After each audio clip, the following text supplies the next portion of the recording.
We are here for a simple reason. We love sports. Rondo, he puts it in. Here's Davis, 4-3 in the win. Give us a game and we'll watch it. The Washington Nationals are world champions. Show us an underdog and we'll cheer. Off season, on season, That is far. That is God. What a bullet. any season. School colors run in our blood. Fight songs are our anthems. And old shirts are our lucky charms. Numbers are holy. Robinson hits a homer into the left field stand. Saturdays are sacred. Not to mention Mondays, Sundays, and Thursdays. And nothing sounds sweeter than Final Four. Except maybe clinch, comeback, or championship. Our children inherit our teams like they do our noses. They learn to cheer before they can walk. Defense isn't their first word, but it might be their fourth.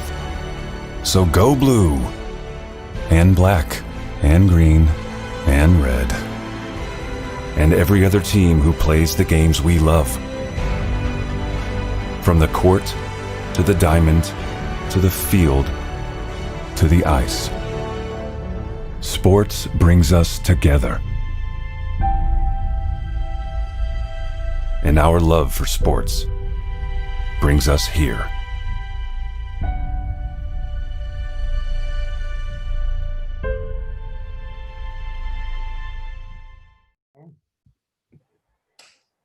Good afternoon, everyone, and welcome to the 2020 Michigan Sport Business Conference presented by Morgan Stanley Global Sports and Entertainment. My name is Kate Plasman.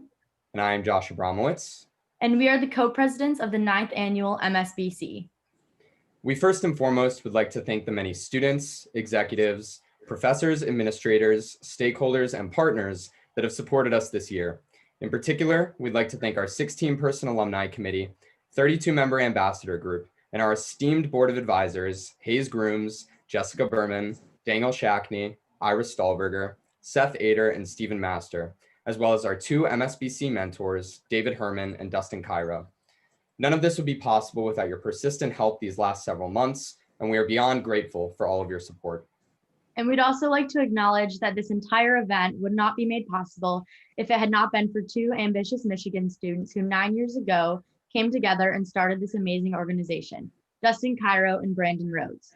We're fortunate to have been given the opportunity to lead this group, and that even throughout the pandemic, we've been able to continue our mission of inspiring, empowering, and connecting the next generation of leaders to grace the sport industry. As we all know, 2020 has been nothing short of a roller coaster. We've experienced tragedy and heartbreak, felt sadness and anger, and have witnessed tremendous loss. This year seems to recycle misfortune time and time again, leaving the future feeling quite uncertain. Still, through it all, we've also experienced pride and growth, felt compassion and gratitude, and have witnessed amazing feats that have brought us together, strengthened, and rebuilt our communities. As our team reflected on this year, we felt that our conference could act as a platform to re-inspire, to reconnect, and reinvigorate our extended family and communities. And that's why we chose our theme this year of Re-2020, with the goal of reimagining and reconnecting through our passions of sport business, media, and entertainment. And that is exactly what we intend to do today and in the days to come. Our team has worked so diligently to craft this virtual experience for you all, and we've created a model that will offer engaging educational opportunities to learn about the sport business industry, but also to connect with industry leaders and to build connections that can last far beyond these 3 days. All of this will be held on the platform where you're currently watching, called Brella, and everything you need for the 3 days can be found here. That includes our morning and afternoon Zoom sessions called Wake Up with MSBC, sponsored by Kellogg's, and Learn with MSBC, which you do need to pre-register for in the schedule tab. Make sure to do that soon because the Zooms are filling up.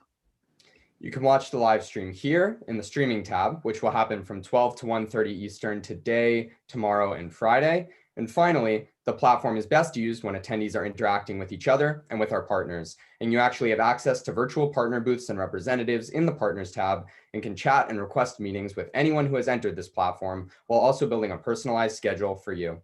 So we encourage you to connect with as many people as possible on Umbrella, and feel free to do so at any point over the course of the next 3 days. If you have any additional questions, please send an email to our help desk email address, which can be found in the More tab on the left of your screen. Our team is more than happy to help with anything that we can to enhance your experience this week. So without further ado, we are beyond thrilled to start our first conversation of the event. The two individuals partaking in this conversation possess a unique understanding of what it means to lead in sports. As the Deputy Commissioner and Executive Vice President of Business Affairs at the National Lacrosse League, Jessica Berman is helping shape the future landscape and popularity of professional lacrosse in the United States. With her move from the NHL to the NLL in 2019, she became the highest-ranking woman in a men's professional sports league. And recently, she was named on Sports Illustrated list of Unrelenting for speaking out, setting the bar, and making a difference. Welcome back to the MSBC stage, Jessica Berman. And Jessica, we will hand it over to you to introduce our esteemed guest. Thank you so much, Kate and Josh. Before I introduce Joe and this amazing session where I'll have the opportunity to interview him, I have to acknowledge the amazing work of the students who organized this conference. While I personally miss being in Ann Arbor for this annual event, you all pivoted seamlessly to create this amazing virtual experience, and I'm so excited to kick off the conference today. On behalf of the MSBC, I'm really excited to have the opportunity to interview Joe Tsai at the Michigan Sports Business Conference 2020. Joe is the Executive Vice President of Alibaba Group and owns many sports properties, which you will hear about during our interview today. I can guarantee that his sports investment portfolio, which has been built in just a few years, will absolutely amaze you as it does me. Joe played high school football and lacrosse at the Lawrenceville School in New Jersey, and he was a member of the varsity lacrosse team at Yale. He also attended Yale Law School. In 2017, he received the George H.W. Bush Lifetime of Leadership Award from Yale University.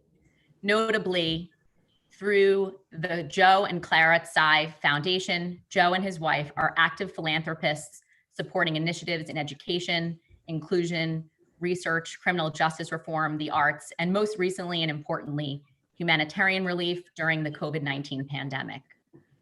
Joe, you and I had the pleasure of meeting through our ongoing work in the National Lacrosse League, and I'd like to welcome you to the MSBC conference. Thank you so much for agreeing to be here. Jessica, thank you so much. Thanks for moderating this talk, and I'm very excited to talk to what is largely a student audience, I understand. So this is great.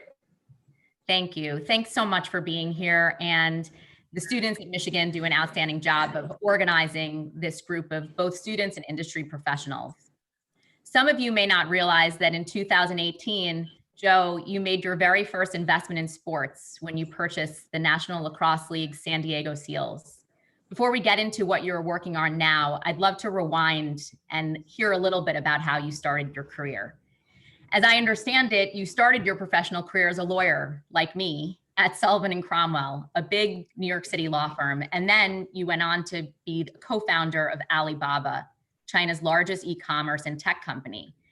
Can you tell us what inspired you to go to law school and then transition from being a lawyer to a successful businessman? I come from a family of lawyers. My grandfather and my father were both lawyers. They started a law firm in Taiwan in the 60s.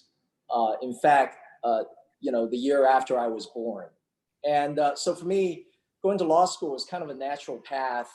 It's kind of sort of the family business, if you will. But when I went to law school, I had no idea that a law degree can really carry you quite far in many, many things, including business. I think business is all about creating deals. You're always trying to negotiate something with somebody, with a counterparty. And I think having the legal training with the analytical training of understanding a business situation, and then also applying that structuring knowledge to deals is, as you probably know, it's you're a lawyer yourself. It really is, there's a lot of crossover from the legal knowledge to the business world. So, later on I discovered, wow, having a law degree was actually quite helpful in business. Yeah, absolutely. I agree. That's certainly been my experience. Your work that you've done with Alibaba, which I know continues, and you're actually in China right now, and I believe taking this Hong call. Kong, yeah. You're in Hong Kong, and so you are 12 hours time difference. So as you shared with me earlier, you're quite used to participating in global business and therefore comfortable with the time change. So we're really thankful that you agreed to participate. China is a marketplace and Hong Kong is a marketplace that many US businesses have tried to understand and engage with. And you are in a unique position to be really what I would deem a subject matter expert, possibly more qualified than anyone to really understand the do's and don'ts of doing business in China, which I think a lot of people would be really interested in learning about. What advice do you have for executives and businesses interested in tapping into that marketplace? Well, if you just watch TV and read the press in the United States, you get a very one-sided view of China, which is largely today quite negative. The reality is China is a very big market where a lot of American companies are doing business. There are 68,000 American companies in China. Annually, they generate a combined revenue of $600 billion and $40 billion of profits. So, besides the NBA having a business in China, you're talking about Apple, Starbucks, Tesla, Procter & Gamble, GE, Boeing, all these companies are doing business in China. Why is that? Well, it's because China has a very large consumer marketplace. There are 350 million middle-class consumers in China, and that's, China's total population is 1.3 billion. So you're going to have more people that are going to rise into the middle class, and they're going to buy everything from the rest of the world. So I think it's, when you think about China, it's not exactly right to think that one can isolate China economically and not deal with China. The fact is, China and the United States are so symbiotic. The two countries have had a long trading relationship, but also a financial relationship. So, for example, the Chinese own about $1 trillion of U.S. government debt. So you have a very symbiotic relationship. I think, in terms of doing business in China, think about the NBA as one of the best exports of America. What kind of export is that? It's intellectual property, it's the content, it's the games, it's the culture. And I think it's natural when you have a great product, you want to expand that business globally. And you can't miss China just because it is such a large market. There are 300 million fans in China that play basketball. And anybody that plays basketball in China is going to be an NBA fan, because the NBA is where the best players in the world play. So I think, I think in the future, we really ought to think about China as a place where there are a lot of consumers, a lot of young people that are thirsting for not only goods, but also services and also content from the Western world, including the United States. So I believe that the NBA has been very well positioned in China. They had a very large business in China.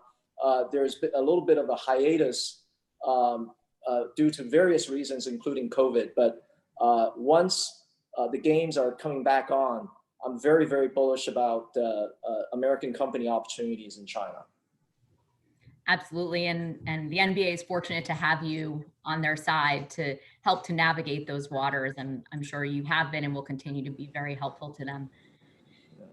Shifting the focus to your role in sports, and would love to maybe talk a little about your personal life and your personal investment in playing sports. In my intro, I shared that you grew up playing football and lacrosse. I also know, because I follow you on social media, that you play basketball recreationally with your kids oftentimes, and you appear to be a very involved parent. It's clear that sports has been a big part of your life and in your upbringing, and it's clear that you're continuing to make that a priority for your own children. Tell us why you feel like sports has been important, and what has it taught you? Why do you think it's important for youth today? Well, I have to say I was a much more serious athlete when I was young in high school and college. So now the key operating word is recreationally.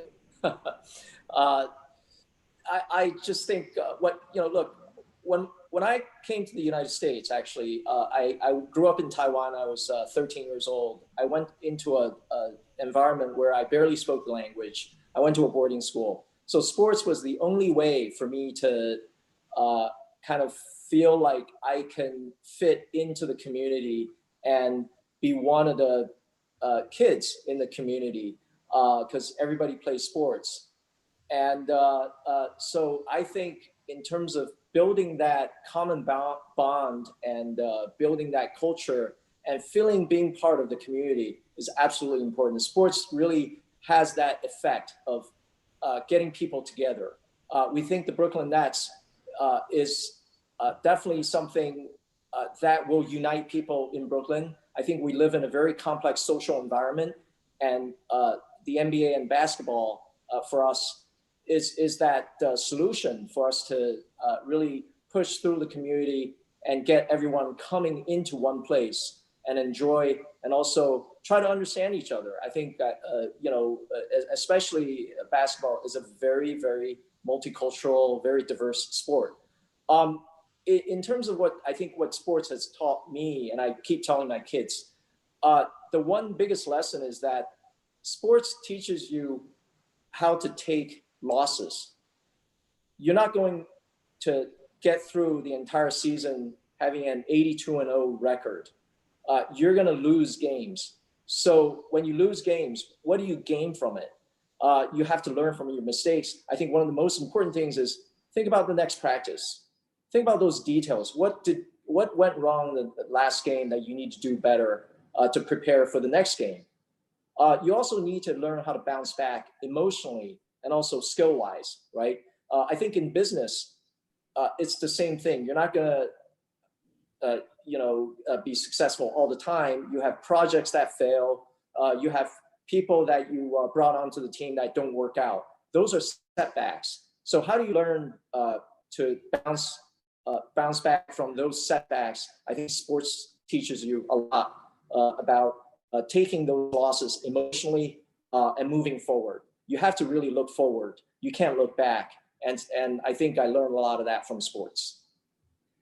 Well, clearly, you learned a lot of those lessons and now have segued into being really a pivotal owner and influencer in the broader sports landscape. In addition to your investment in the San Diego Seals and the NLL, over the last several years, you went on to acquire, and I'm going to list all the sports investments so that everybody really understands how much you've really accomplished in such a short period of time. You went on to acquire the Brooklyn Nets, the New York Liberty, the Barclays Center, the Long Island Nets of the NBA G League, the Nets Gaming Crew of the NBA 2K League, the PLL, and you're also an investor in LAFC. It's really quite an amazing and impressive sports portfolio. In addition to all of that, those decision making, and you talked a little about the role of sports for you personally. What really motivated you from a business standpoint to get involved in building a sports investment portfolio? One word: serendipity. Well, first, I love sports. So when I came across an opportunity to evaluate a sports franchise, it came very natural for me. You have to in what you do in life, you have to be interested in the work.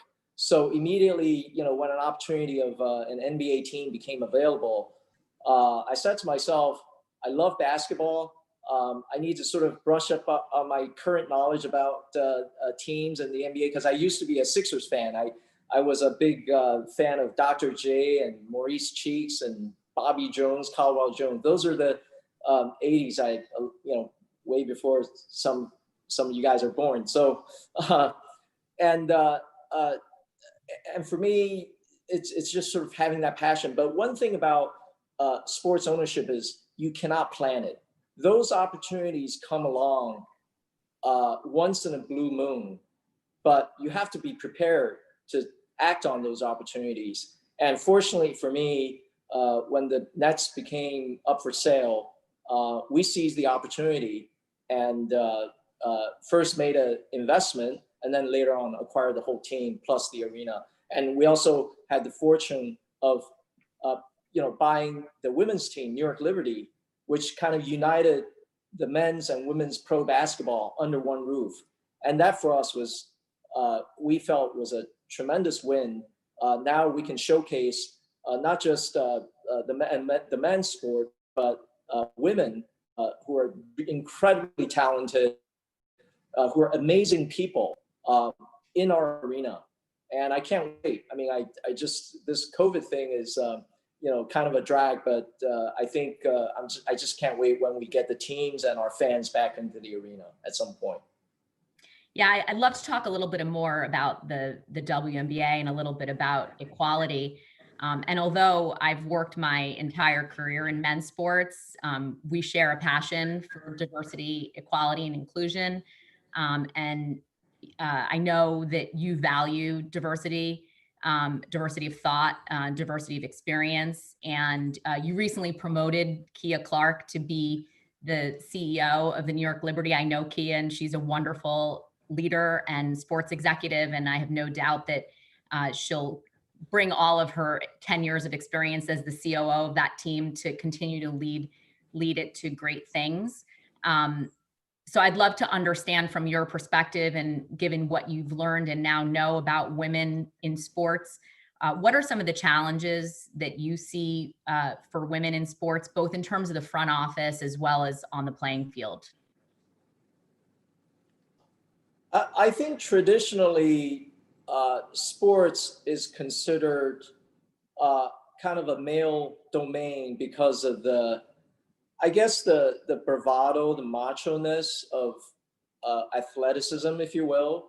But the thing is, speaking of athletes, there are women athletes that are just as good and maybe even better. And the women's game is sometimes very different. We see that in pro basketball, where the flow of the game, rather than just raw athleticism, is more important. It's positional. It's a more positional game. And also, my daughter plays lacrosse in college, and I've learned to appreciate women's lacrosse, even though they have all these strange rules. Just the grace and as well as the athleticism. So I think it's there's no reason why, if you're a fan of male sports, you shouldn't be a fan of female sports. So we feel that it's incumbent upon us to bring all those opportunities for both for the athletes and also for the fans, to showcase that for the fans. I think in the case of the front office, again, same thing. It's I may want to ask you some questions about that, but how I feel is, as sports, just in business in general, is about building relationships with people. You have counterparties, business partners, media partners, fans. It's building those close relationships, and doesn't matter whether you're a man or woman. If you're good at building relationships and also understanding your constituencies, then you're going to be successful. And so, my question to you is that right? Is that how you see it? Oh, well, I told you that it's your show, so you can ask me a question too. It's certainly been my experience. I do think for many women, there's a challenge because there is a feeling that you have to overcome or prove that you deserve to be there. For me, that's resulted in probably overworking my counterparts, maybe more than I needed to. But I think that overcorrection is probably necessary to pave the way for the next generation. So I hope that the students who are on this call can show up and put in their top effort like their male counterparts and feel that they have an equal chance to participate. So I'm going to go back to asking you questions if that's okay. All right. Would love to actually, speaking of the kind of woman male role, I know when I speak on panels, I'm always asked about work-life balance. I think I'm a single mom of two young boys. And I don't usually see men ask that question. And I vowed a year ago that anytime I had the opportunity to interview either a man or a woman, I would ask that question. And we have a wonderful audience of over 1,000 people who I think would love to hear the question that I think women are typically asked from your perspective. How do you balance your personal and your professional life? Yeah. And I think it's unfair that this work-life balance issue is being cast as a women's issue. It is everybody's issue. But for me personally, I tend to mix the two a little bit. So there's no clear distinction. And let me explain. At Alibaba, we have a saying. We say, work happily and live seriously. And what it means is that you need to love your job. You need to walk into the office every day and enjoy being with your colleagues. I think that's very important. You need to have that rapport. And I just actually just came back from a dinner. It's evening time here. Came back from dinner with my colleagues from work. And so in a more sort of social setting, you could, you want to spend time with that. I think that's very important. The other aspect that we say, live seriously. We're all very busy, but we have families. So whenever we get to spend time with the family, with my wife, with my kids, I need to know that whatever time we have together, you structure it so that it's not garbage time. It's high quality time, and which means that you need to work at it. You need to pay attention to it. So, for example, I've had an opportunity to actually quarantine together in a place just with me and my 18-year-old son for 5 days. And I took the time, it was precious for me. I took the time to actually quiz him about a lot of questions. And then I said, you get to do that to me. So I asked him to ask me at least 3 questions a day. And then I'll go to this long treatise to explain, my thinking on those subjects. And that was incredible quality time. So I think living seriously, it doesn't mean that you're kind of uptight about it. But I think just treasure that every moment you have with your family and bring some quality into it. I should have prepared for this interview with your son. Sounds like he has some good experience. He asked me about Bitcoins and all those strange things. Wow. I bet we could learn a lot from that. I can't let this interview conclude without talking a little bit about COVID-19. Obviously, as you've referenced multiple times during our conversation, it's wreaked havoc on our industry and the global economy. And you and your wife have made generous donations to support the community's response. Would love to hear your thoughts on how COVID-19 has impacted or changed the sports industry, both from a short-term perspective, but I think even more importantly in the long term.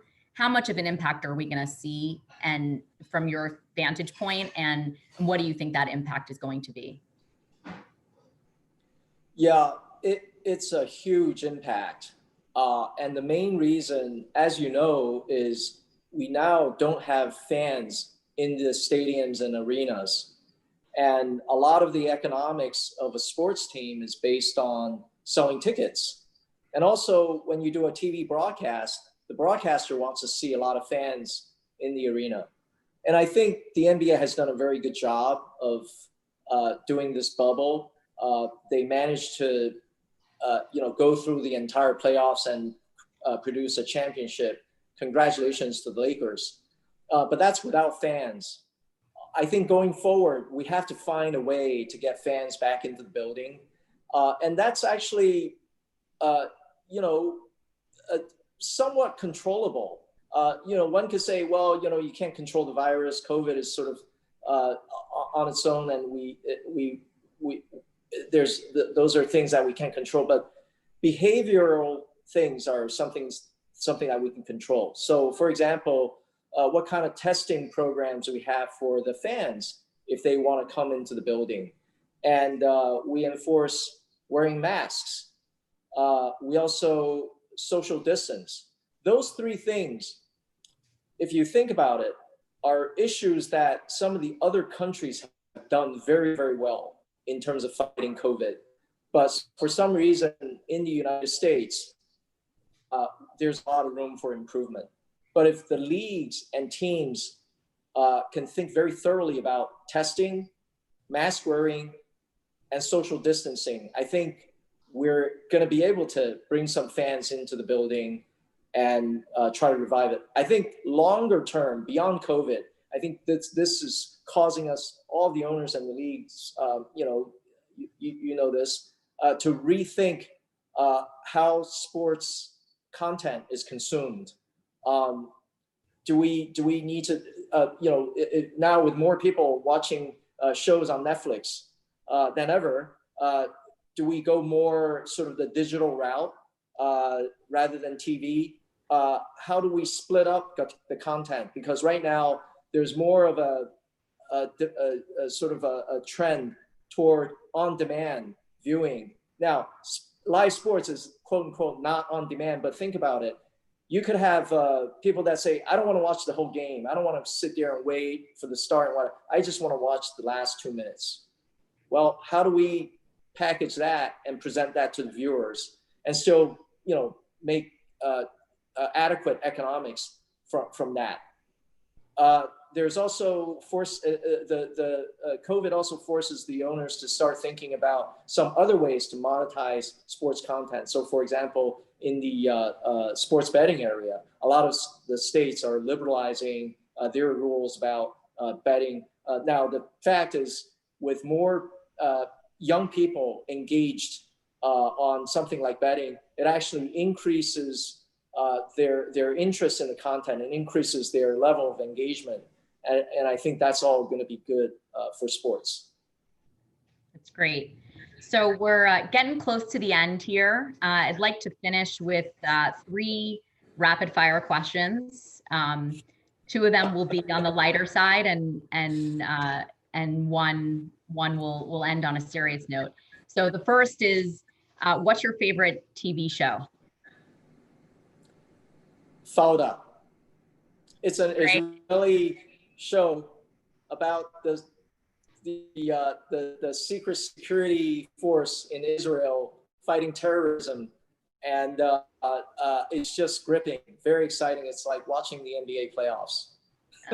That's great. I'll add it to my list. What's the last book you read? I have to be honest. I always pick up books, but I never finish. So the definition of having read a book for me is, maybe I've read a couple of chapters. But the last book I came across is a book called Range. It talks about how generalists can do very well in a world that is increasingly specializing. And I think a lot of coaches love kids that play multiple sports. I think there's still a lot of value in being more of a generalist. rather than specializing too early. I love that. If there was one person in the world you could have dinner with who you have never met, and this person can be real or imagined, who would it be? Well, I've been thinking about this question. There are just so many, but the one that immediately came into my mind is Steve Nash. So, even though I've already met him, obviously I've met him, so it's not like I've never met him. But before I met him, I really wanted to sit down and have dinner with him. This is even before we were having a conversation with him about coming in to coach the Brooklyn Nets, because he's just, from everything I heard about him, he has an incredible way to connect with people, high character.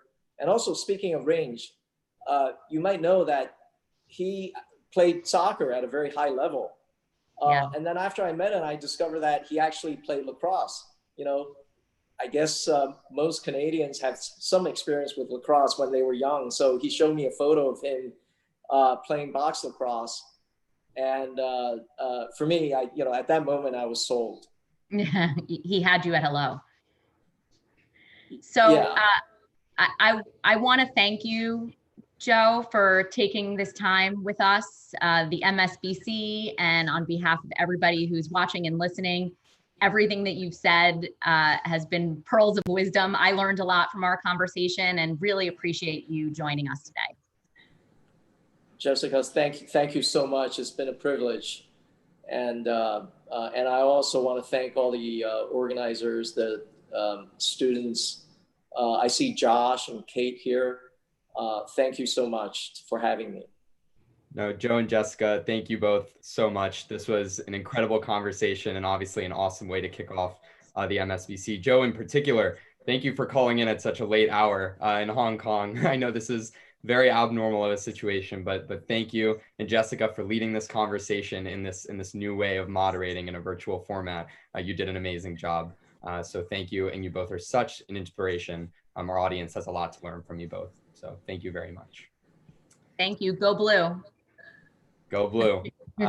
So stay with us as we continue along with our programming for day one of MSBC 2020, right after this message from our presenting sponsor. Millennials stand to be the inheritors of the greatest transfer of wealth that we've ever seen. I am Mendel Crawley, head of private wealth management. They have a much greater focus on ensuring that the wealth they have been fortunate to inherit or create is used to make the world a better place. We have so many millennials who are building and monetizing incredibly successful businesses. There's an interest to manage their philanthropic giving the same way in which they ran their businesses. Making the decision around who to align your giving dollars with takes a great deal of diligence, partnering with organizations whose interests truly square with your own. And there's a level of expectation around transparency and overall impact. And a lot of that is being driven by expectations that are being set by millennials. I am Mendel Crawley, and we are Morgan Stanley.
To echo Josh, what an amazing way to start off the MSBC.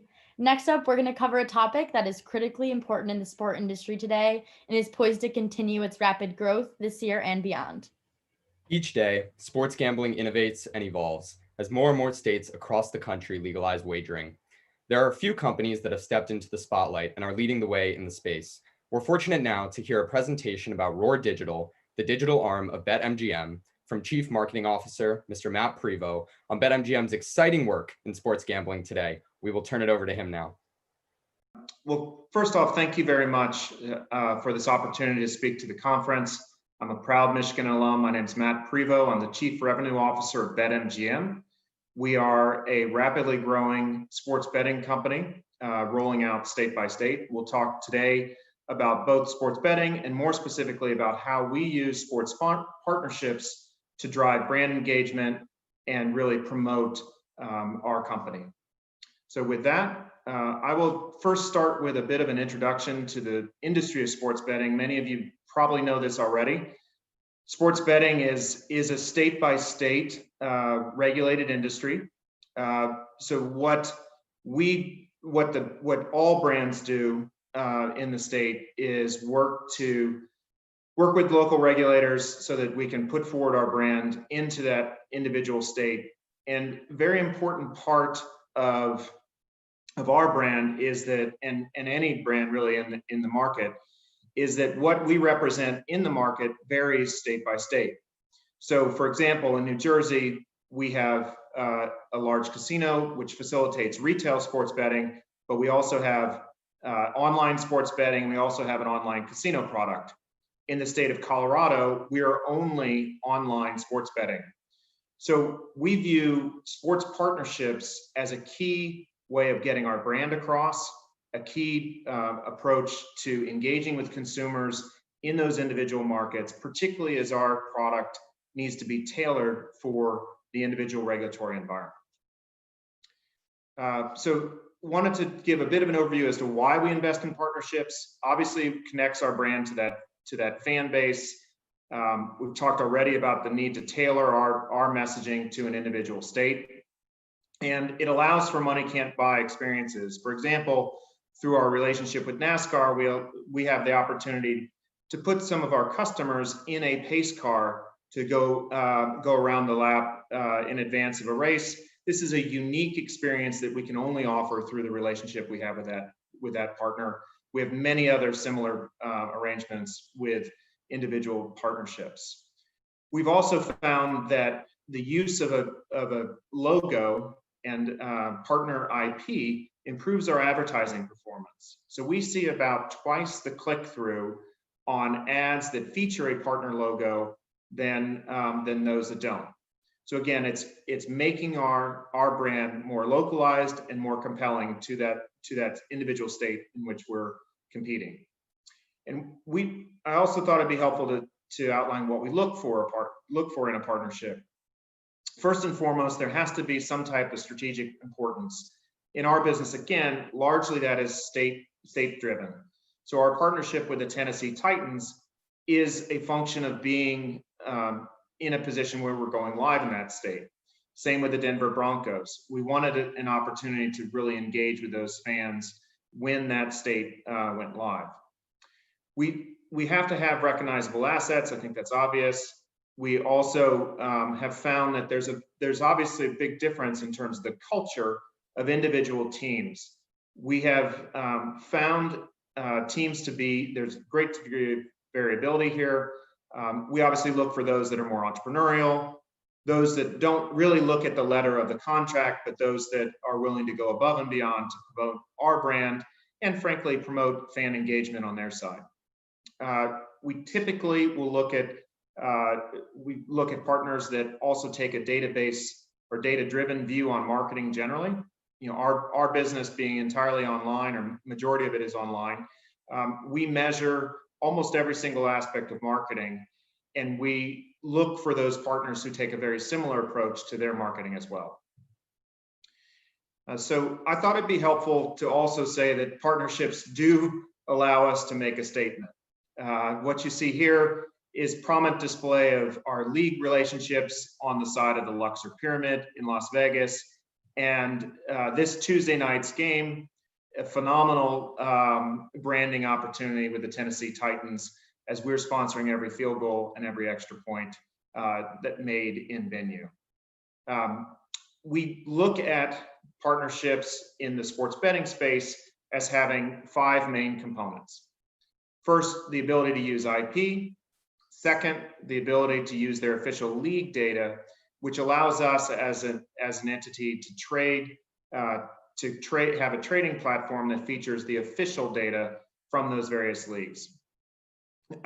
We do quite a bit. We work quite a bit with the individual teams for our joint marketing activities. We look at digital media. We look at I'll show you some examples of what we're doing with specific partners.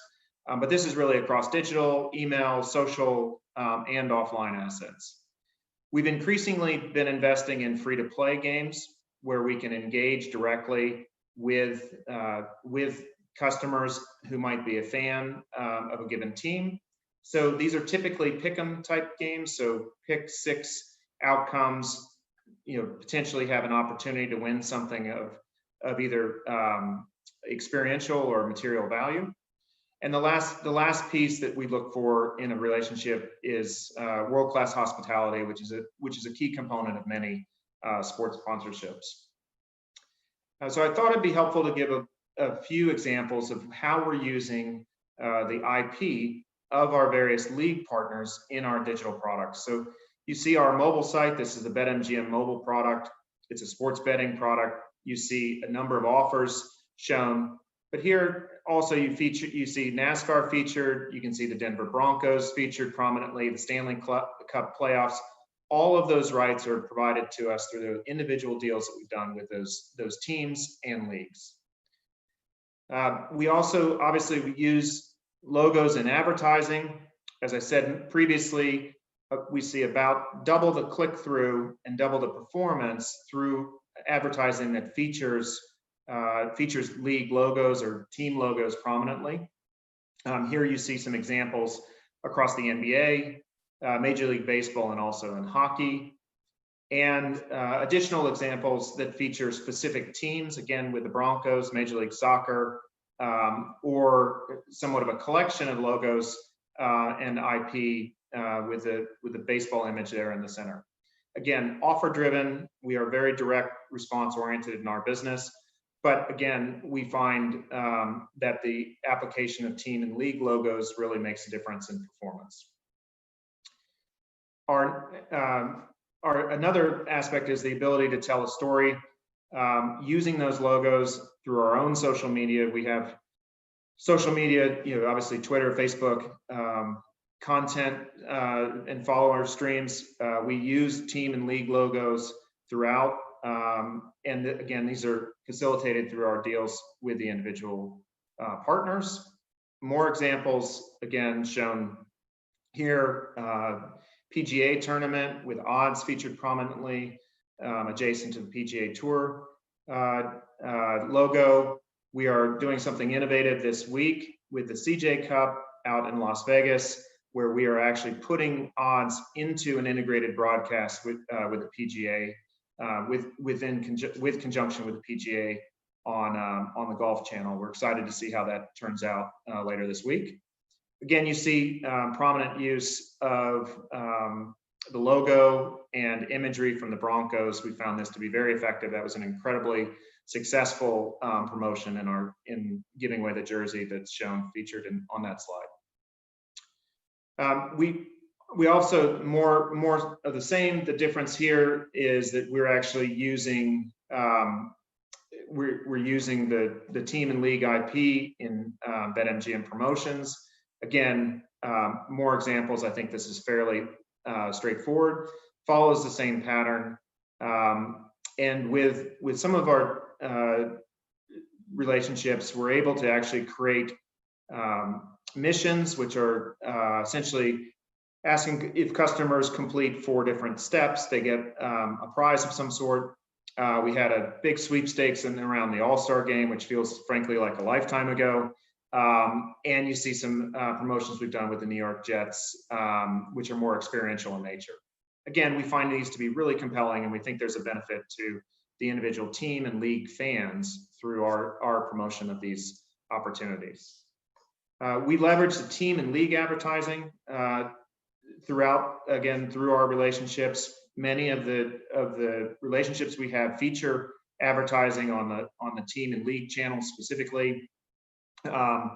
These are typically, it varies by league, but many of the leagues have a centralized approach where if you can, essentially it's a one-to-many approach where you can work with the league marketing team and then push out messaging to all the various team sites, which again makes it very efficient as an advertiser because we don't have to work with each and every team to get our advertising across to that individual market. Again, similar, this is team and league social media.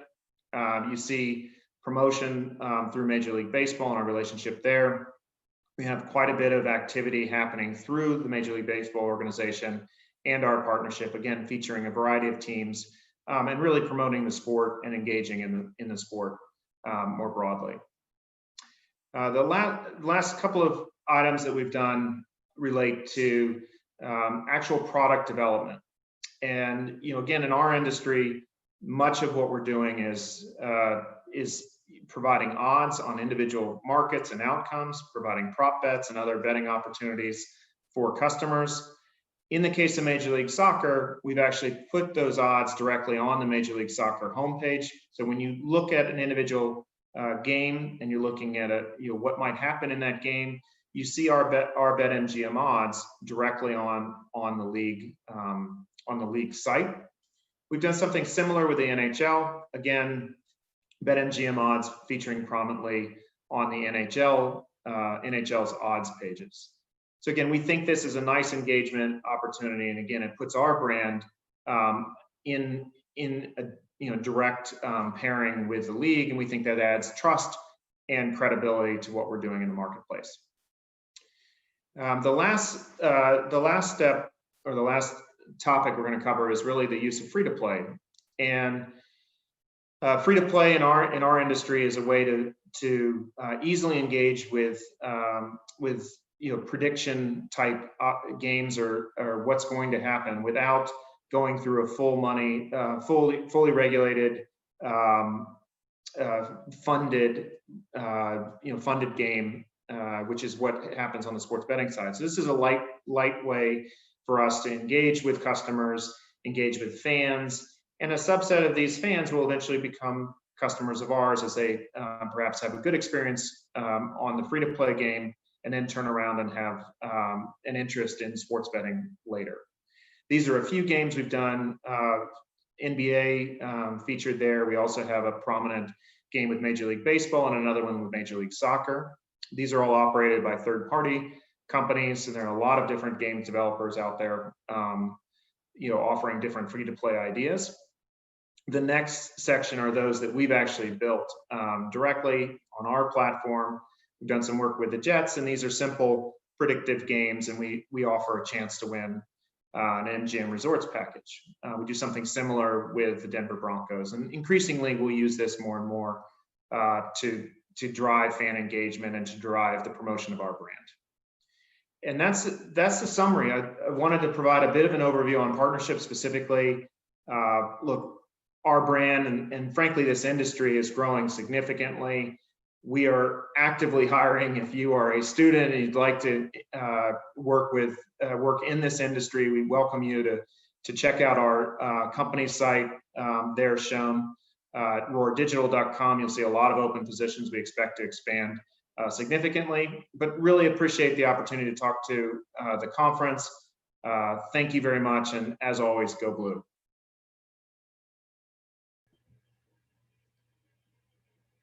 Thank you so much to Matt for that great presentation on what BetMGM and Roar Digital have been up to and about what's next for them in the world of sports gambling.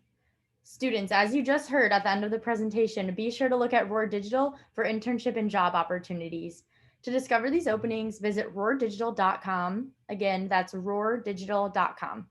We'll take a quick break now to hear for a word from iSportistics, the official AI partner of the MSBC.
The year 2020 has been defined by the mask. COVID-19 has created a world unlike what we've ever seen before, and masks have absolutely become the new normal. Still, within this new normal, people are looking for ways to show their individuality, be themselves, and be a canvas for creativity. Masks are now a fashion statement, and one artist has found a really unique way to put the two together. Let's take a look. Sneaker-related accessories become more essential in recent years. The mask is an important part of the trend, especially combined with sport elements and street culture. I think young generation will equip themselves not only for protection, it's a new culture. My name is Zhijun Wang. I'm an independent designer and mask artist. Everyone can make a mask is a mask template we released early of this year.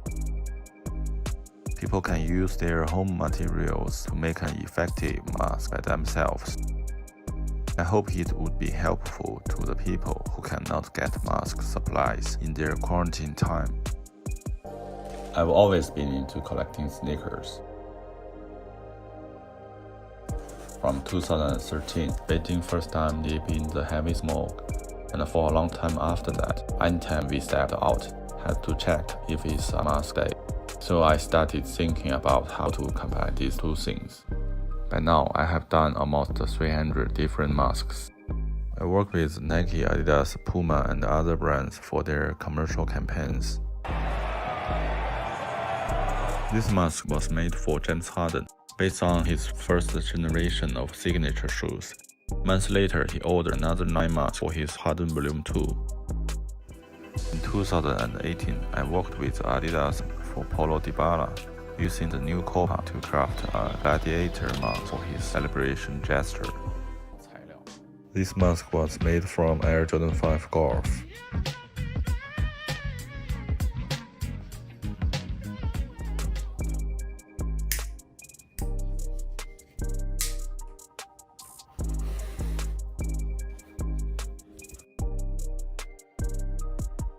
The soft specs on both valves represent the connection between golf and mask.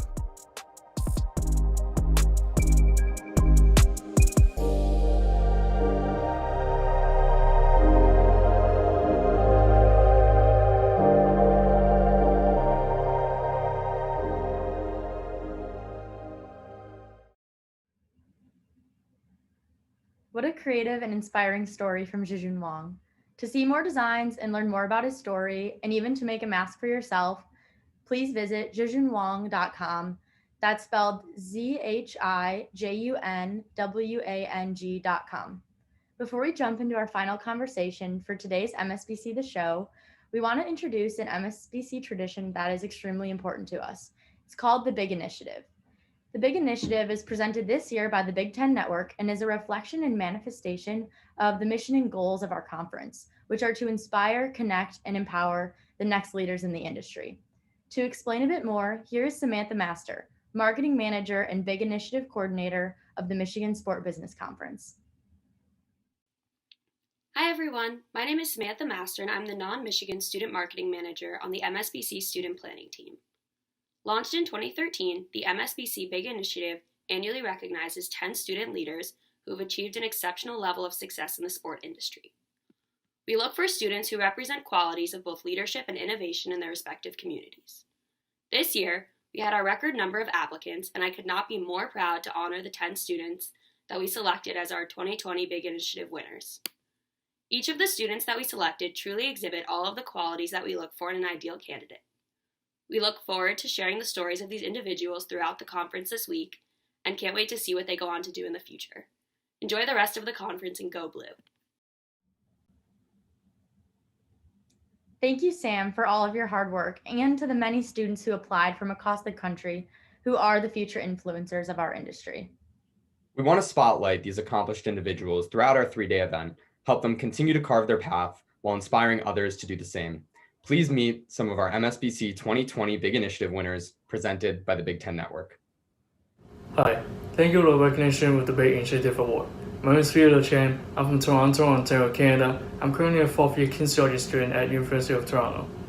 I'm inspired to work in basketball operations and professional sports front office. I'm working as a basketball analyst with an NBA Australia team and will spend time with 3 professional basketball teams and the University of Toronto men's basketball team in performance analysis. My biggest accomplishments would be helping basketball teams to make the best decisions possible in player signings, game planning, and day-to-day administrative tasks.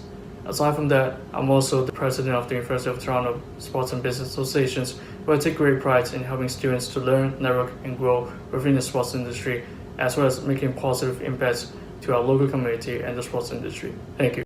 Hi, my name is Naomi Cutter. I'm a senior at Wake Forest University studying business management and sports analytics. And this past summer, I was one of the co-founders of the Must Love Sports Summer Session program, where we brought together 265 students nationwide in a 10-week immersive remote sports summer internship after so many opportunities were canceled due to the COVID-19 pandemic. We brought together over 100 industry professionals in a variety of speaker sessions, panels, and mentor sessions to help educate students and expose them to more networking opportunities within the industry. After graduation, I'd like to go into the sports analytics area of the industry where I can combine my passions for sports, business, and data analytics and continue to use my strengths to make an impact. Thank you. Bye. Hi, my name is Nathan Toole. I'm a senior at Duke University, and I'm honored to be a recipient of the MSBC Big Initiative Award. As someone who moved around frequently growing up, sports played a vital role in helping me connect with others. To this day, I remain passionate about sports' ability to bring people together.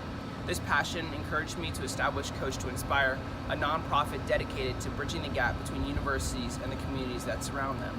Over the past year and a half, I've worked with parents and community members to develop basketball curriculum and programming around community needs. In addition to Coach to Inspire work, I've also worked with Uncut Duke, Duke Women's Basketball, and the NBA Academies to develop social media content to help athletes tell their stories. Once again, I'm honored to receive this award, and I look forward to working with all of you as we become the next generation of leaders in sport. Hey everyone, I'm Daniela Schneider. I'm a senior here at Duke University, and I'm really honored to be one of the Big Initiative recipients this year. I'm the co-founder and head of operations at Uncut Duke, a new student-athlete storytelling platform here on campus. Think Players Tribune before college athletes. It's been really awesome to lead this team and see these athletes come forward and share their stories. I'm super passionate about storytelling and connecting fans with athletes. I helped produce a podcast at USA Today Sports, was a sports production assistant at WABC 7, a beat reporter for the Durham Bulls, and am currently a communications and digital media assistant at Duke's athletics department. I also host a podcast on Locker Room highlighting women that work in the industry. I'm really excited about this conference and see you guys all online. Now, to close out day one of MSBC The Show, we're honored to have 3 amazing individuals joining us. First, he is a partner and head of the sports talent group at William Morris Endeavor and is one of the top agents in this business. He brings a unique perspective to talent representation that focuses on the athlete beyond the field, encouraging them to utilize their voice and platform to make a positive impact. Joining Carlos today is one of the most illustrious tennis players of our generation, and not only a great athlete, but a great person as well. James Blake created the James Blake Foundation, which invests seed money into cutting-edge science and technology to create better treatments for cancer patients. His story of winning the ATP Comeback Player of the Year award in 2005 has been an inspiration to so many and shows his dedication to the game and mental toughness. It is a pleasure to have him with us today. And finally, to lead this conversation on the importance of amplifying athlete voice, please welcome Senior Talent Director at Masterclass, former Michigan men's basketball player, and our very own member of the MSBC's Board of Advisors, Hayes Grooms. So Hayes, James, and Carlos, the virtual stage is all yours. Thank you, Kate. Really appreciate it. Welcome, everyone. MSBC Year 9. We're all very excited to be here today. So obviously, this is a very important, timely conversation, not only because of the tragic deaths of George Floyd, Breonna Taylor, but also how the sports industry truly united to combat racism this year. But James, this also is a very timely conversation because almost 5 years to the day, you're standing outside the Grand Hyatt Hotel in Manhattan, waiting for a car to take you to the US Open. What happens next? Well, what happened was pretty unfortunate. I was standing there and I think about it often about how lucky I was that I was thinking during the US Open in New York that someone was running towards me was a fan. And this man runs towards me, doesn't say anything, doesn't say NYPD or officer or anything like that, and just immediately tackles me, throws me into the wall and tackles me on the concrete, puts his knee in my back, says, "Put your hands back and don't say a word," and kind of picks me up. And the first thing I do say, thankfully, again, how lucky I feel like I am, is I had that conversation with my dad. The first thing I said was, "I'm complying 100%, whatever you say." Because, you know, he didn't even say he was an officer, but he's handcuffing me in broad daylight around noon in a very crowded street corner. So I kind of figured this, I'm not getting mugged. This is an officer. So I said I was complying. He led me down the road a little bit, and eventually I saw some other officers that had badges. So I was confident this was the police. And you know, then they realized after about 10 or 15 minutes that they had made a mistake, but through an extremely vulnerable time for me, it being in cuffs and having them not believe me when I say I was a player at the Open, I'm going there to do appearances. And I'd just flown in that morning, and they just didn't want to believe it until eventually, I'm assuming someone Googled me. They never told me how they made the determination, but they looked at their phone and they looked at me, and after quite a bit of time, they let me go. But I was just pretty shaken at that time, and it made me realize how I had to speak up, because my first call was to my wife and wanted to kind of brush it under the rug and not say anything. And she made me realize very quickly, with a bit of a light bulb moment, that I had to speak up, because how many times could this have happened to someone else, someone I cared about, someone I loved, that didn't have the voice and had no recourse, had no ability to get any sort of accountability at all. And I at least had the media, and I could go to the media and talk about it, because I'm James Blake, the tennis player, and not James Blake, the plumber or the accountant or any other job that may not have access to the media to be on Good Morning America the next day. Unbelievable. So Carlos, 6 months earlier, before this incident with James, members of the NYPD break Cephalosha's leg outside of a place that the three of us have been to many times. James calls you, as an agent, as an advisor, what are your immediate next steps? What type of action plan do you start to put in motion at that point? It's funny to have this conversation. I actually remember the moment it happened, almost like it was not so long ago. But I can tell you the first reaction is, "Are you okay?" I mean, if I'm going to be, truly candid, I think James is a friend. I think we have a unique agent-client relationship. So the first thing that he was all right. I think the second question I had was, do we need to cancel all these appearances? I think that's when the agent and immediately thereafter, it was like, we need to handle this. Like, we need to be very proactive. And I think there's certain times when you represent talent, when you need to take a beat, you need to process everything, you need to understand the context of what's going on. Oftentimes things can be moving quickly. There can be new information that's coming and evolving in a pretty quick fashion. So you don't want to react too fast, because you can get out too early. You can say the wrong thing that could compromise your client or the situation that you're trying to deal with. But in this situation, it was just, it was crystal clear. It was kind of, a very easy situation to understand, where, our goal was, we need to be proactive with the media. We need to have a smart media strategy. So we engaged a media professional that was on our staff to help us. We knew the phone was going to start ringing once we did the first interview. But we knew that was step one, was, really starting to think through the media plan and being aggressive with that. Understanding at that point, it was somewhat still intuitive, but, as we got into it, I would learn how real it was that we were dealing with the force of the NYPD, which was going to strong. So I think initially we kind of assumed that was going to be the case as we went through it. I don't think we realized how much we underestimated what can happen when you're dealing with, organizations like that. And the second point was that we knew we needed to have legal representation in place. So legal executives at the firm to help us identify, someone that could really help us with the legal strategy. Options were, how we could really navigate this situation. James, you said your wife was your first call, or maybe you said your mother, but who was your second call to? Yeah, my wife was my first call, and Carlos was my second call.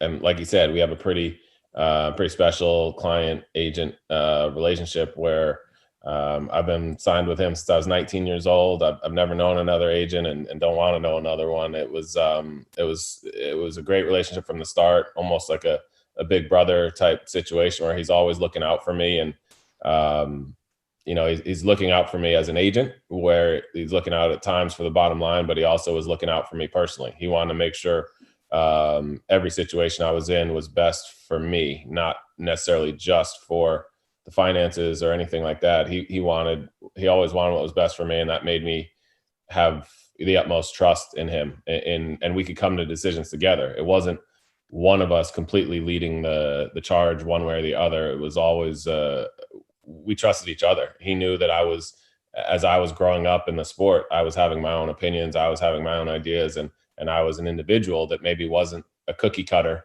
of every tennis player. And so he was able to use my beliefs and what I felt was important, my priorities, and tailor make the plan, whether it be media plan or financial plan or deals or anything that I was doing. Scheduling wise, he could tailor that to me. So I called him and wanted to see what we should do, if we should go to the media, how we should do that, how best to get my voice out there, what makes sense, because I don't know. Should we go to print media? Should we go straight to video? Should we put it out on social media? What should we do first? How do we navigate this? And he had great advice, and for the record, I did still do those appearances. So I try to be a good client as much as I can, and I don't That's remember unbelievable very well because I was a little shell shocked, but I still did them. That's unbelievable. That's great. I mean, speaking about the appearances, and Carlos, you joked about it, but this is the U.S. Open. This is go time, and the job description of an agent is to form these partnerships, secure these deals, and you clearly do that, at the highest level. Yet, it is still so important for you to help clients be more than, help amplify their voices for positive social change. Like, why is that so much at your core? Why is that so important to you?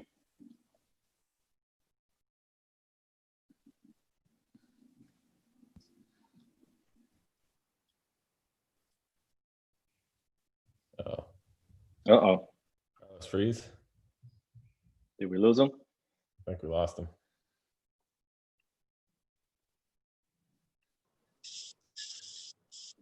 Are you guys there? Can you hear me? Yeah, Carlos. You're back. Oh, there he is.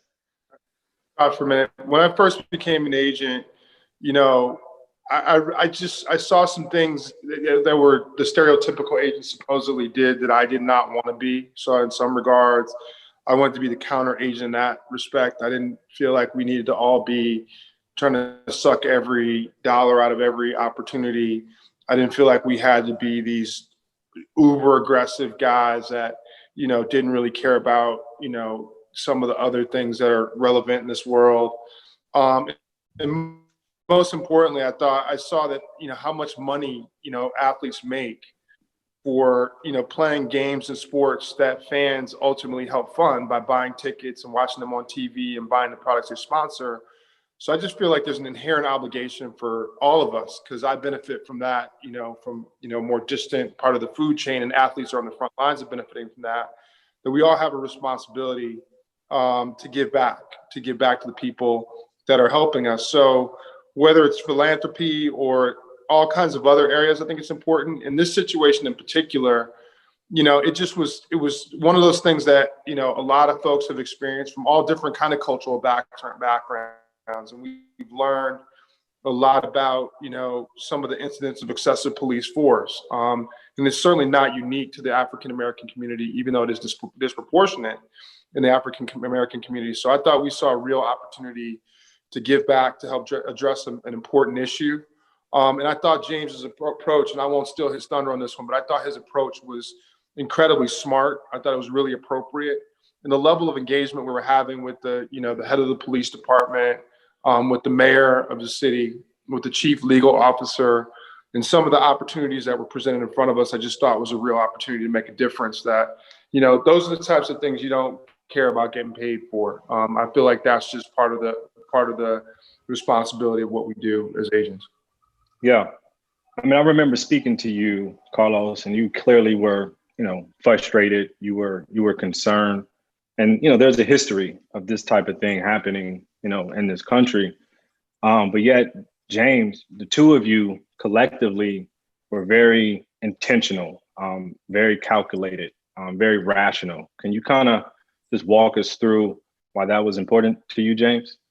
Yeah. So as Carlos said, we got legal representation right away, and we started talking with Kevin Marino about our plan, what we're going to do, because there are different ways you can take this. And one of them is probably more of the cookie cutter mentality of you were wronged, you sue. And that's, to me, seems like very formulaic. That's unfortunately sometimes the knee-jerk reaction, I think. And we didn't want to do that. So we talked it through and said, that's not going to help anything. Although as I was walking around New York City, it seemed like everyone that stopped me and said something was like, oh, you should sue them for all they're worth. And it just didn't make sense to me. I've been extremely fortunate. I've played a game for my living. I worked very hard at it, but I loved what I did.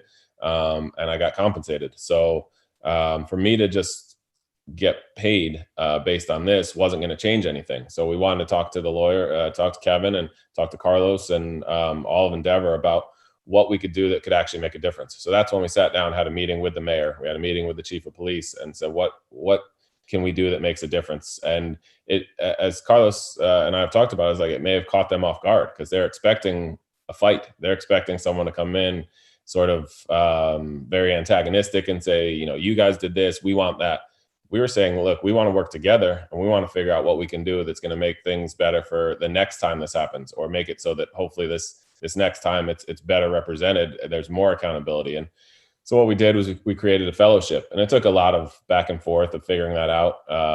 And that fellow is fully staffed by the city of New York. It's fully funded by the city of New York to help in these kind of cases, because the Civilian Complaint Review Board, which is the organization that handled my case, they're completely overloaded.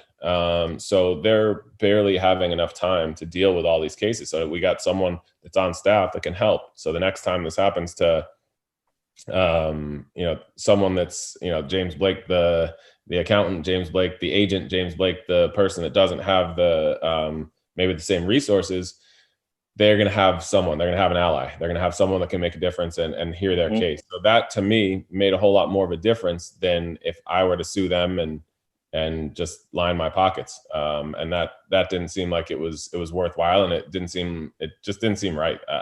And Carlos, talked about it as well, is like, sometimes you don't focus strictly on the dollars and cents. You focus on what's the right thing and what's going to make a difference, hopefully, for the longer term and for a lot more people than just yourself.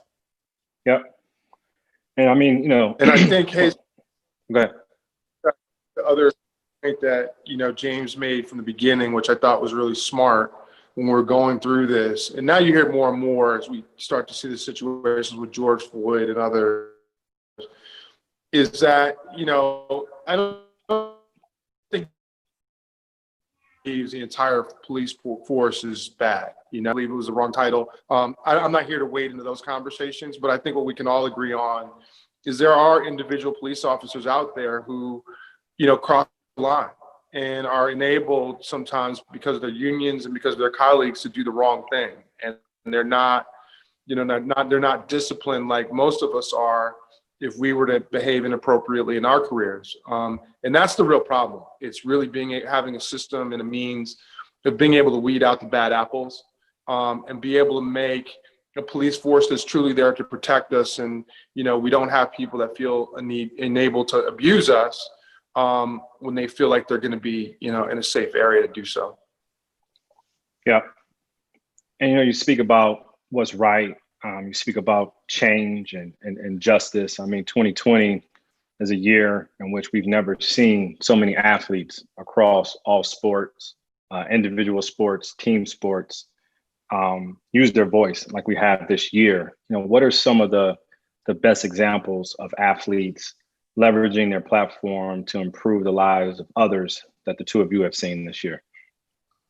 Well, for me, I'll say, and I'll admit I'm a little biased because I'm a Milwaukee Bucks fan, but the Milwaukee Bucks stopping the NBA season, basically stopping the playoffs by sitting out a game, willing to forfeit that game, and then the NBA forcing their hand to completely shut down the league for a couple days. And the biggest thing I liked about that is that for one, they felt the support from their ownership. The owners didn't know they were going to do it beforehand, but they knew they had the support of the ownership group. But then they used it to be actionable. They used it to say, we're going to start up again, but you guys have to do this for us. And that was forcing the hand of the owners to say, now all these arenas are going to be used as polling stations. They're going to be used to help get out the vote. And the last election was decided by so few votes in just a few states that every one vote could actually make a difference. And now this could hopefully get thousands to tens of thousands of people out voting in these huge arenas. So they made a difference. And the awareness is one thing. And we've got a lot of people that are making people aware. The awareness of this police brutality, with the George Floyd incident is becoming more and more prevalent, with especially in the majority, the communities that maybe haven't been as affected by it, maybe don't know someone personally. But once you get past awareness, you have to have something that's actionable. And they did that. And that's something I'm very proud of, to have proud that they did, that they stood up for and said, we're going to make a difference. And this is how we're going to make a difference. And we're going to get a result immediately. Anything stand out to you, Carlos? Me, I had more of a probably macro answer to that question. I think, I represent Colin Kaepernick. So I lived through him taking the knee and, kind of all the iterations of that from the fans being, up in arms, and, the NFL being worried that they were going to lose their ticket sales and TV viewership. Certain sponsors to drop him, to all of a sudden everyone kind of coming on board and wanting to pay him more money, and, all of a sudden kind of aligning with, what he was truly trying to say. But I think in this year, to see an environment where the leagues and teams and, we're kind of putting, phrases and words on jerseys on the court, players were kneeling in different sports, whether it was soccer, basketball, obviously football, owners, coaches, you name it, also doing that. I just thought that was profound in terms of, in mass. I think people who had the TV screens and had us as a captive audience really, mobilizing around some important issues that need to be addressed. So I thought that, to me, was irony. I think if there's something that does need to happen, and James touched on this already, is we just have to become more prescriptive. I mean, because it's one thing to get the attention. You're going to get that attention for a moment in time, but kind of what's the goal? What's the end result? What are we trying to accomplish when we get this type of visibility? And in some instances, I don't know if that's very clear, and so I think that's kind of the next step for us in terms of just figuring out how to, have concrete game plans when we have, these types of initiatives that are so important. I don't think we need people to get killed to have them. I think we just have to stay focused, even in peaceful, great times. But I thought for this year, it was just really, whether it was baseball players, I mean, just a lot of areas, even in hockey, places where you wouldn't have expected to see athletes mobilizing around these causes, and to see them doing it in a very diverse, multicultural fashion, I thought was also just really kind of mind blowing. Yeah. James, I know, obviously this work doesn't stop. This work was happening long before your unfortunate incident, and, the work continues, and you've been, screaming to get people more aware of these dynamics here in America. But currently, what are some of the things you're doing now to use your platform for social change? When this happened was the first time. I was not someone that was big on social media. In fact, Carlos, that was one of our arguments or disagreements, because he recognized very early on the importance and value of social media, and I did not. I felt like I already had a public life. I didn't need to make it more public. I didn't need to put out every thought I had on Twitter or Instagram or anything. And when this happened, it was obvious we had to get me on social media. So I was on Twitter because of this, and it was because we had to fight the sort of spin doctors at the NYPD. I mean, they have a public relations department that probably seems very, very well funded, because they were able to try to put out all of their talking points very quickly, very efficiently. And then the unions got involved as well. So basically that was my way of combating it. And I think today's athlete, that's one of the most valuable tools, and they're able to leverage it. When you got someone like LeBron James that has tens of millions of followers, and he can get his message out immediately. It doesn't have to be after a championship game. It doesn't have to be any time in particular. It can be 2 a.m. when he's thinking about something. It can be 2 p.m. on a Tuesday because he just feels like saying something. And I think I've tried my best to use that to let people know what I'm doing. Otherwise, I was involved with the Communities for Police Reform. That's a group that has really helped me in knowing the ins and outs of the police department in New York. It's one of the grassroots programs actually that Colin Kaepernick donated to when he was donating $1 million of his own money, putting his money where his mouth was, which was incredible. And they've been extremely helpful for me. They were helpful when I was trying to get the accountability for the police officer that did this to me. They were there every day of that trial. They were there to make sure we knew what we were getting into with those situations, and how the NYPD was most likely going to play it, and what the end result may be. So I've done what I can to help that organization, and they've done much more to help me. So I just stay involved with that and try to help out any way I can locally with those. I'm not in New York that often anymore, especially these days, not traveling. But when I am, if it's meeting with some other victims, whether it's being around there to help in any of the protests, or writing an op-ed to talk about what's going on at times, or what officers are not being held accountable, just letting people know about the transparency issue. 50A is a statute that has been repealed since the George Floyd tragedy. And I think that's something that's extremely positive. They were a huge force in having that happen. And I did my part just to be a small part of that. And it makes it so that we can have more transparency. As Carlos said, not all cops are bad, but the ones that are, we should know about. And they had a statute that made it so that it was almost impossible to get their records.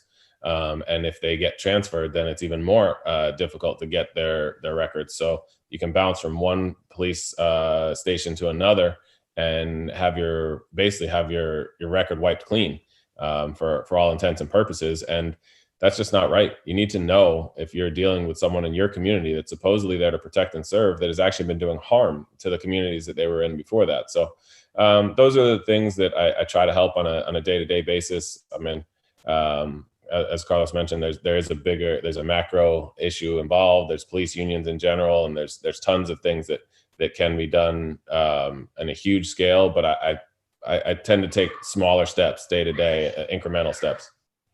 Yep. And what about you, Carlos? Especially, you've been able to successfully help James navigate through this work. You mentioned Colin Kaepernick, Cam Newton, the Williams sisters.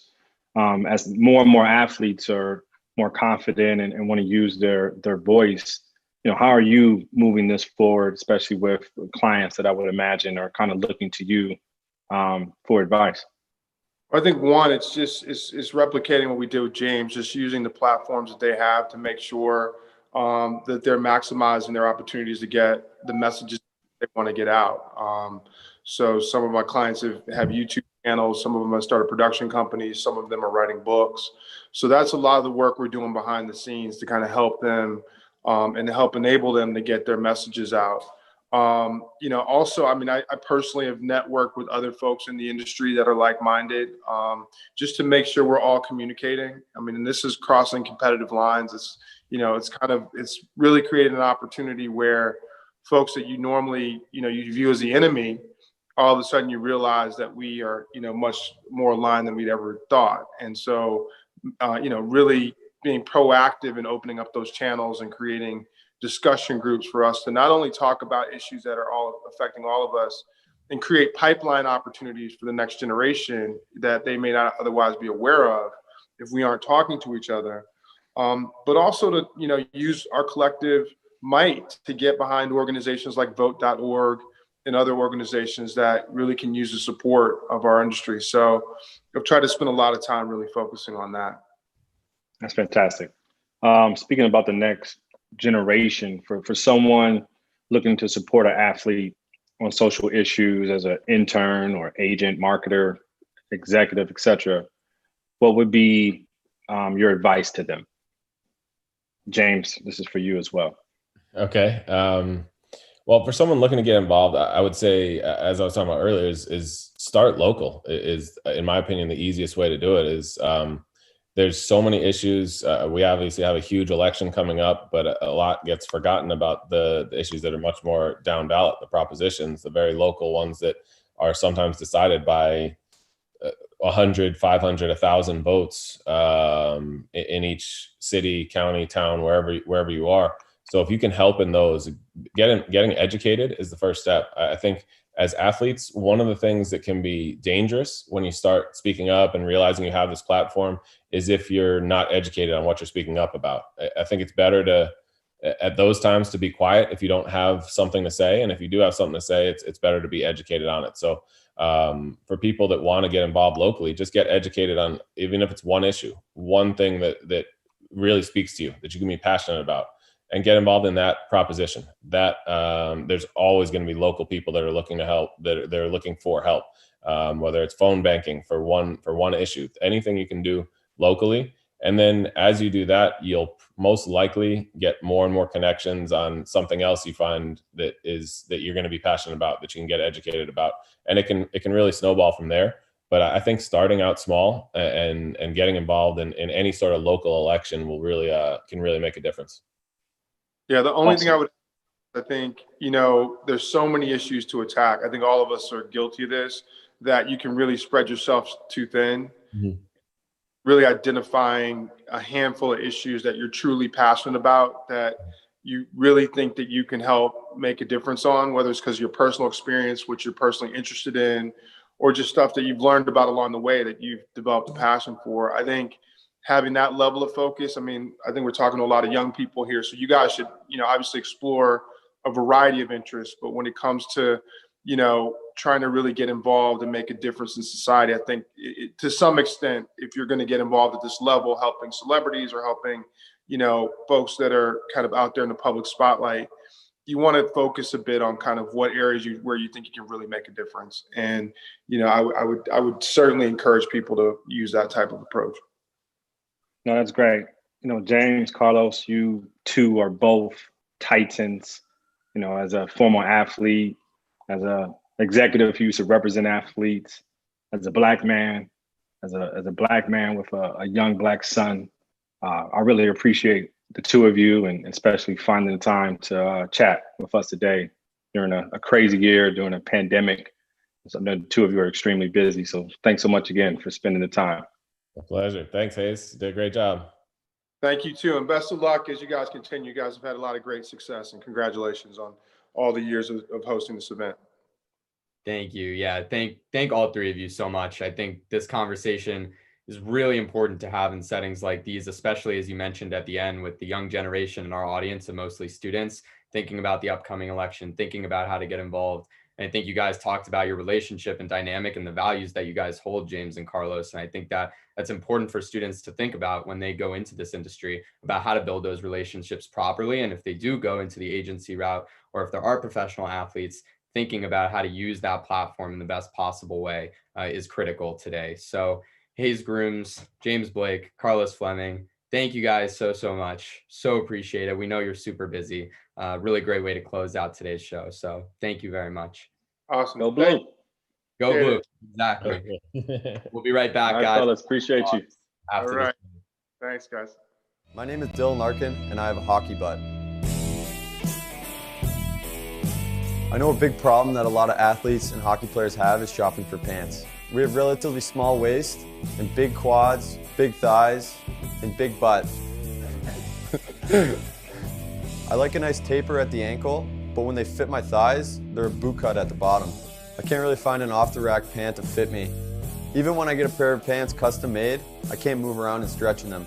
Every time I bend down, I feel like I'm gonna bust through the seams. The first time I wore State and Liberty stretch dress pants, I immediately thought about the fit and how I felt wearing them, and I love that tapered look, and I feel like I didn't have to take them right to the tailor and I could just wear them out of the store, and honestly never felt that with trying on dress pants and trying to get fitted for a suit. Being a professional athlete, the biggest thing I value with dress pants is fit and comfort, and I definitely get that with State and Liberty dress pants.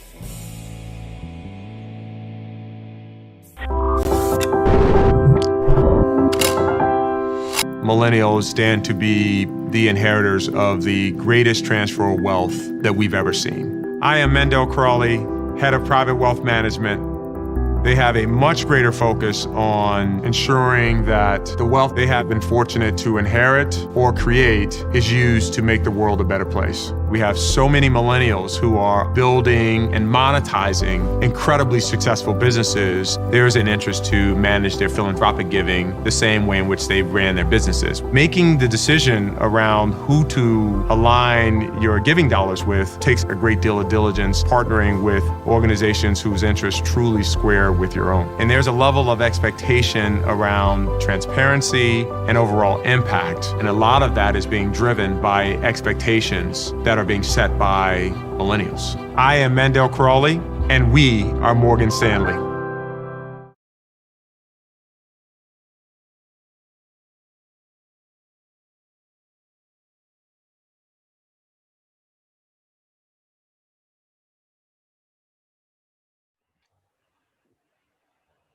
Thank you again, James, Hayes, and Carlos, for that really powerful conversation at the MSBC. Everyone, that just about does it for day one of MSBC The Show. Remember to head over to our schedule tab to sign up for Zooms during Learn with MSBC and Wake Up with MSBC. We have sessions this afternoon with ESPN Plus, Baron Davis, and about creative advertising with Nike and Widening Kennedy. So definitely make sure to check those out. Also, don't forget to make the most of this Brella platform. Reach out to people, connect and set up meetings, and take this time to really network and build connections. That is what the MSBC is all about. So thank you for tuning in for day one of MSBC The Show. We look forward to seeing you all tomorrow following Wake Up with MSBC. Industry professionals, make sure to check out our workout session tomorrow at 9 a.m., which is run by Michigan Rec Sports. We will see you all back here at 12 p.m. for day two of the MSBC. From Ann Arbor, Michigan, this has been day one of MSBC The Show.